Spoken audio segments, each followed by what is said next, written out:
Do you like my tail? Welcome back to Iron Rage, the show where Lee Priest and I let loose and vent our frustrations. And Lee, I know you're pissed off as hell because you can't go to the gym. You got to work out in your house. No, I can go to the gym. Our gyms are open. It's just that I got equipment at home now, so I just decided to train home. But no, we're not crazy like the United States is. We've still got our gyms open at the moment. Well, you quarantine everyone else from coming into the country, which is smarter. That's a smarter thing to do, you know. Well, if it's already in the country, what can you do? It's like stopping, you're closing the gate once it's already inside, so Who cares? Are you nervous? Is that why you're training at home, that you might get the virus from someone at the gym? No, I actually prefer training at home. I always have, and I just recently got some equipment from Seams Fitness, and he's going to send me some more up. So I actually prefer training at home. I just focus better and stuff. And with my injury, when I'm at the gym now training and I'm doing stuff and I can't go heavy, I think people are looking at me going, "Oh, look at fucking him over there." Fucking, not you. I'm the same way. This way at home, I can train like a fucking retard and no one cares. So no one sees me. But right. no, but the whole COVID-19, it's like, come on.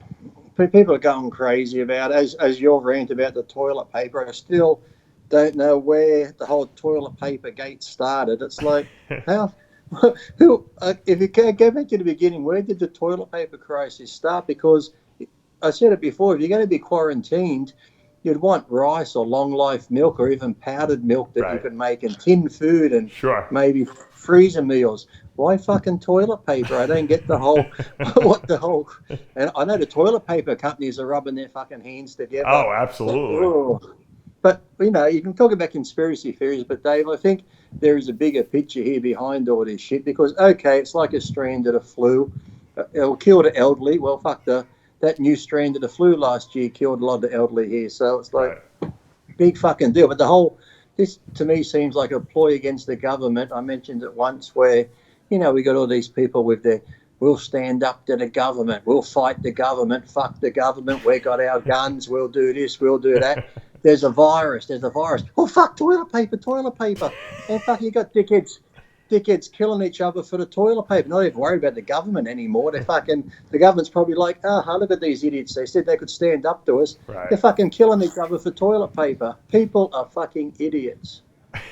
The government, trust me, if the big government decided to come down hard on its people, they don't have to worry about a fucking militia or anything. They're just seeing how dumb fucking humans are right now. The government's like, fuck them.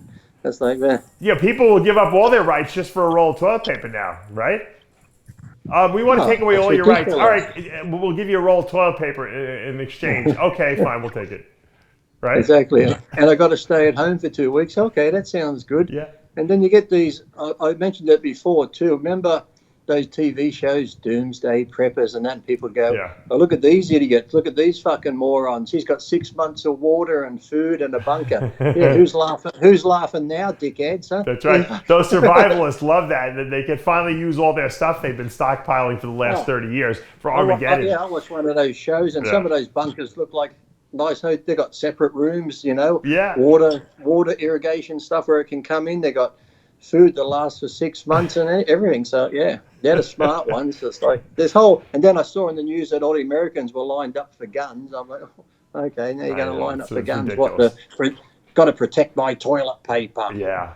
I was watching a video with Tyler, our producer here, before one of the shows we did before, and the guy was. This was from 2014. He had predicted the coronavirus. He even said coronavirus, that they would release something like that into society, and the reason he believed that they would do that is because then people would demand that they make a vaccine against it, and in the vaccine they would put something that would have some kind of DNA altering effect and mind control, and it got a little too creepy, the whole theory. But if you just go for a little bit of that, you can see it happening.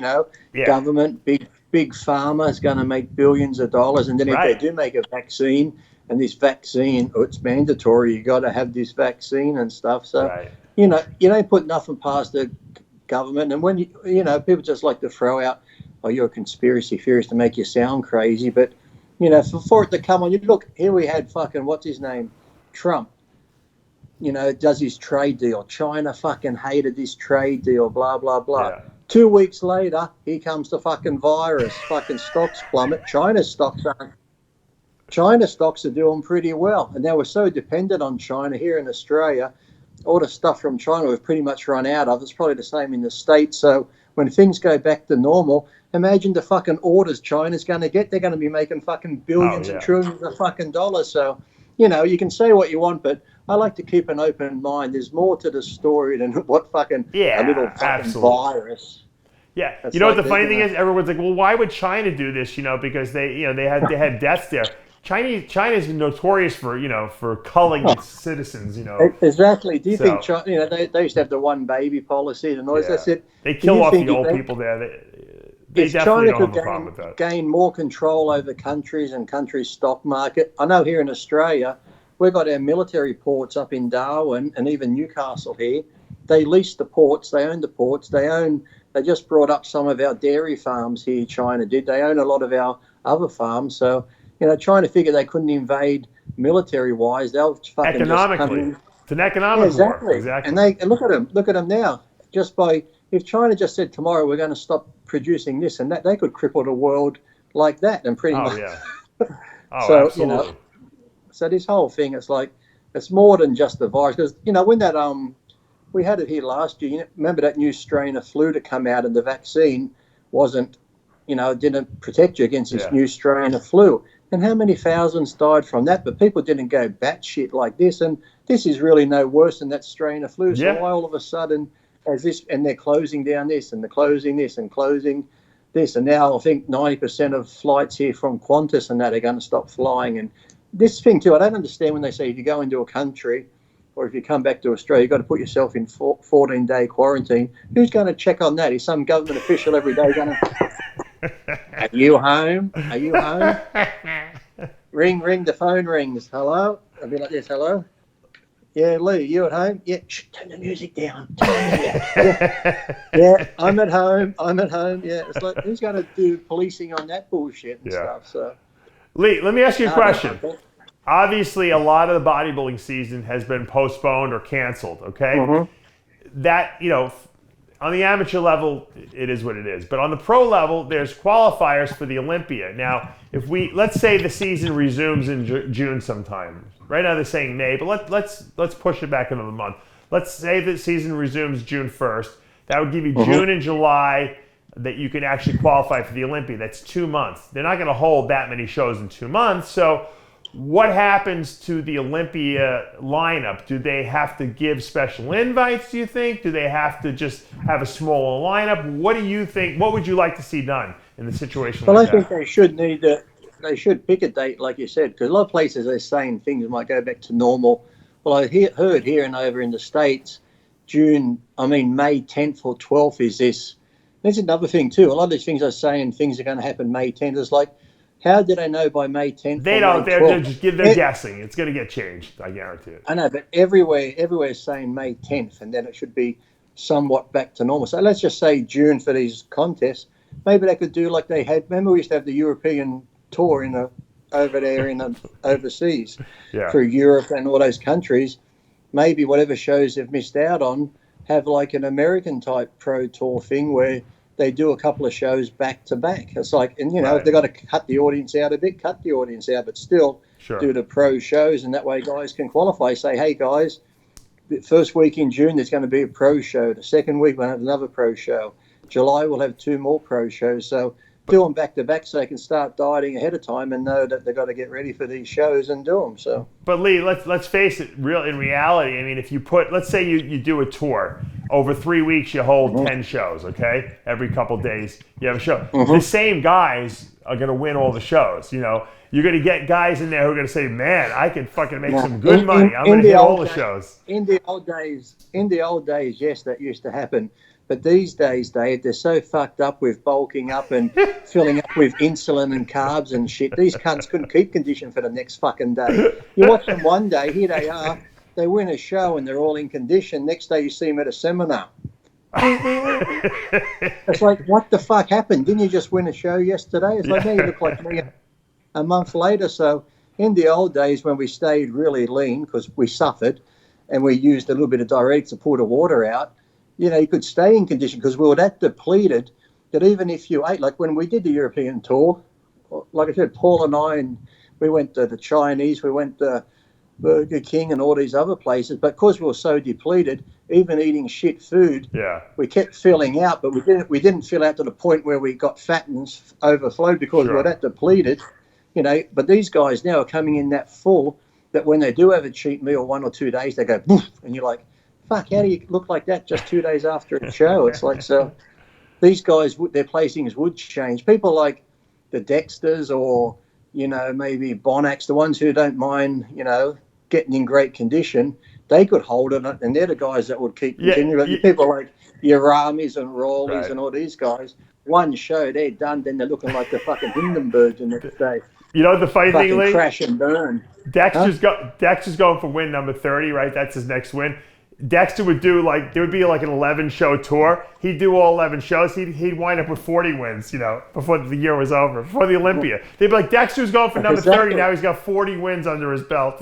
He won 11 shows in the course of 21 days, Yeah, because I never done that hocus pocus or had a guru in my ear.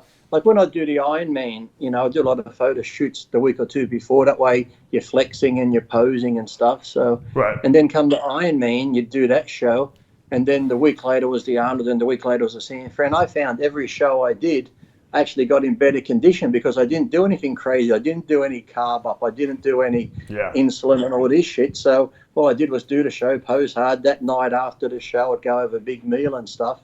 Then the next day, Sunday, back in the gym, back on the diet. So the following week, I was actually in better condition the longer I kept on the diet. And people like Dexter, or even back in the day, Sean Ray and people like that, they're the guys that you'd always see doing well because they didn't do any crazy shit. They just held their condition. And holding your condition, once you're in shape, if you're not doing anything crazy, is easy to do. You hear these people saying, oh, it's hard to hold your condition. No, it's not. If you're in shape, it's easy. I found that you can have a little cheat meal here and there and you still look better the next day as long as you're not doing anything crazy with chemicals and all this other bullshit. You can stay in shape. So Levrone would get better on the tour. He'd be drinking alcohol every day and he would get tighter and tighter and win all the shows on the tour.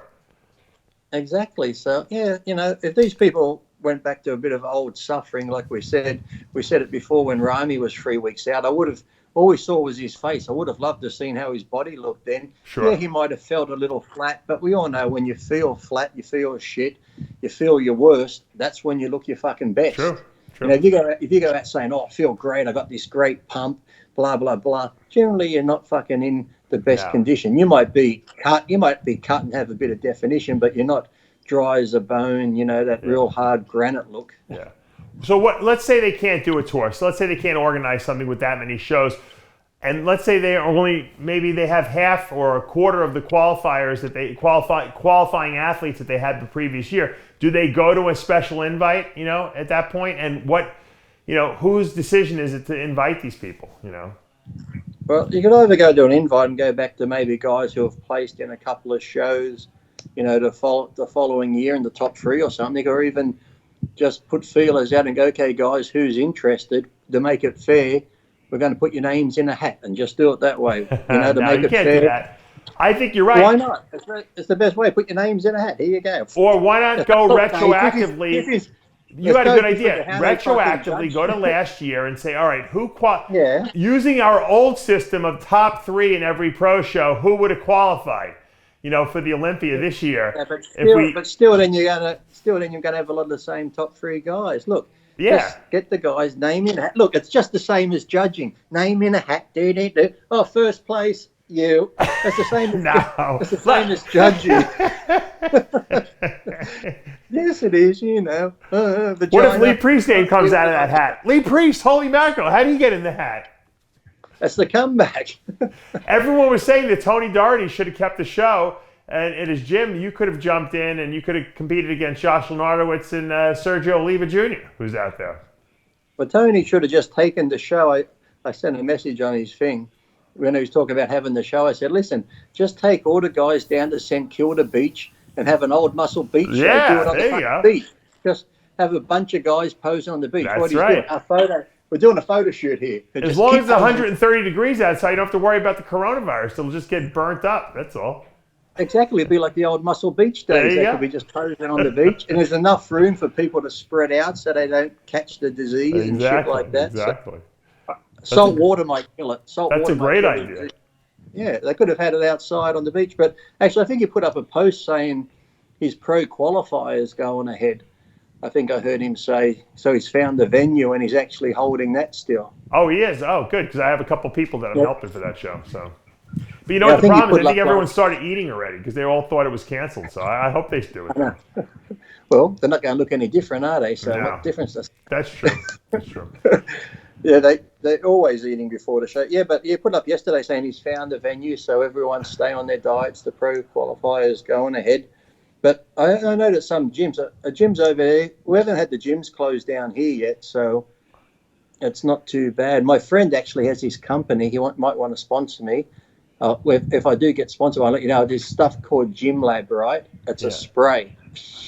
And you spray it on benches or gym equipment, dries in 20 seconds. It's got a nice eucalyptus smell, kills all the germs. So it's better than wet wipes. It's better than using a gym towel. It's a great idea. Yeah, and it's like, at the moment, he's selling tons of it. Yeah, I'm sure he is. He probably can't keep it in stock. Send some over to the U.S. here, although there's no gyms open. Now, have you noticed this? I train at home now because I have the kids and it's hard to get to the gym. And I noticed, doing free weights at home, and I'm not lifting heavy weights or anything like that. I really have started to really feel my body changing. Mm-hmm. I think we get so used to using the gym machines, and I used machines for many years because I had bad shoulders. Now that I have, the new shoulders, I can kind of do the free weight dumbbells. I feel great using the old free weights. I really miss doing that, Well, I just found for some reason, because like I said, I don't like being looked at or stared at. When I'm at the gym, I can see people looking at me and say I'm just doing a barbell curl. I could be doing the strictest hell, but when I see someone watching me, I'm thinking, oh, fuck, am I doing this right now? He's going to be fucking critiquing me. I know he's fucking critiquing me. You don't give a shit what people think, though. I know, but I just get that weird feeling that, when someone's looking at you. So I just, at home, I can focus so much better. Like you said, I got a power rack at home here. I got like a leg sled. Yeah. I got dumbbells that can go up to 140. And then I've got what the basic stuff. And the thing is, having the basic stuff, I always feel better. But for some reason, I can just focus better. I can put on Anne Murray or Celine Dion or Barbara Streisand, and I just train away. It's like, my wife goes, how do you fucking listen to this music while you're training? I said, it's peaceful music. I can actually focus while I'm fucking listening to it. She goes, well, you trained for many years at World Gym with no music, right? Yeah, you don't need music. People always talk about, I need music. Like, I just love going to the gym and training. If there's music on at the gym already, to me, it's just background noise. It's like you're meditating almost, right? When you're at the gym. I like the silence, actually. Yeah, I just get into a zone, and outside it's nice. You can just hear the birds and the stuff like that. But, these people, you see them at the gym. I see them all the time. They'll be at the squat rack. They'll have their phone, the headphones. They're like this. They put the phone down. They got the squat rack. Then they're getting under. It's like, you got to get the right fucking song for the exercise, do you? Or I never liked that. I lose my focus on paying attention to all the little key factors of when I was when I was going to squat or bench. Exactly. I want to be able to cue in on what's going on and have like a because I always had a spotter. Don't start the phone in the gym fucking debate again, for God's sakes. No, but to get the gym, I don't even like music, Lee, because I like to be able to communicate with my spotter. I don't want to be distracted by blasting music in my ear. That's what I can never understand too. When you got a spotter, how the hell do you hear them when you got these big fucking earmuffs on? Another rep. What? Another rep. What? What are you fucking saying? It's like, but back in my day, the good songs that were out then was the Macarena. You try doing squats while you're doing the fucking Macarena. The fucking bar falls off your back. You fucking get into it so much. It's like, you can't do it. Oh, man. No, but this whole, like I said, music in the gym to get motivated, it's like, just World Gym was the best. Any noise over probably 10 decibels, Joe kicked you out. So, Lee, you're breathing too heavy over there. Exactly. Take it easy over there on that squat rack there. Yeah, but then too, I remember Golds, because it used to be the young kids on the desk at Golds, and say a good old 80s song come on, you'd just be listening to it, and all of a sudden, Rant. they used to keep changing the station to some rap crap. So Ah. they used to do that sort of thing. That's why Anytime Fitness now does have a music machine on the wall.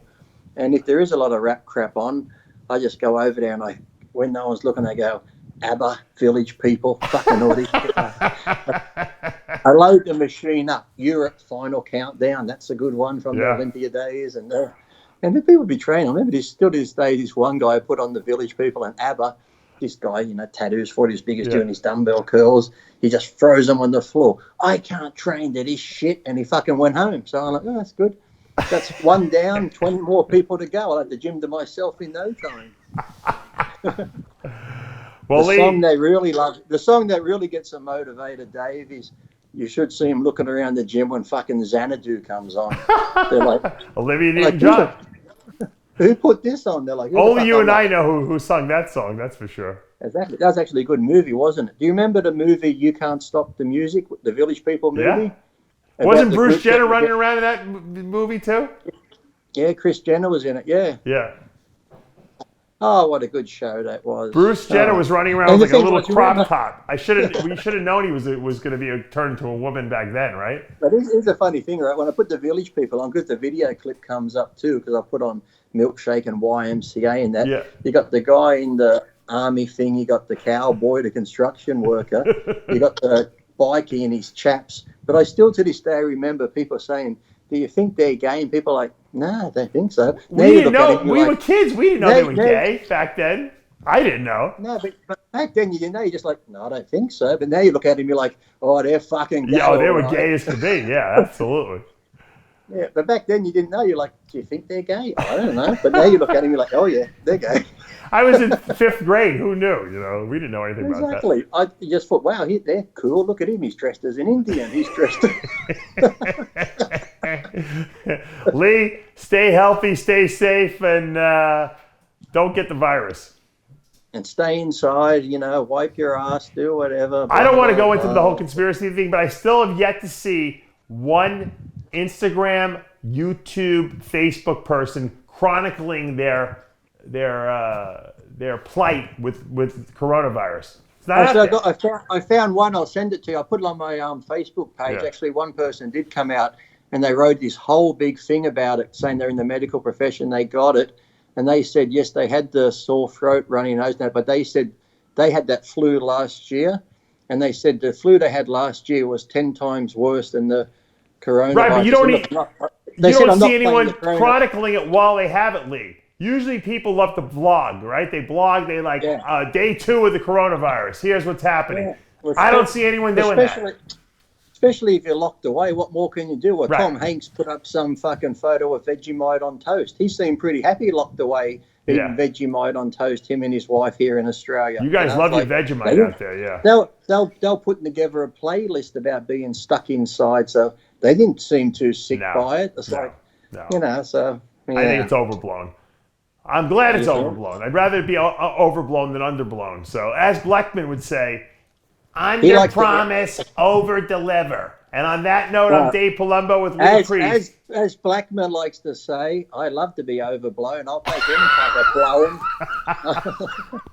If you're talking blowing, just start fucking blowing. LeBron was full blown, and Blackman was loving that too. I bet, right? Oh. Coronavirus, oh fucking hell, he likes the semen virus. Bukake, bukake. Oh boy. See you next week. I think semen kills it.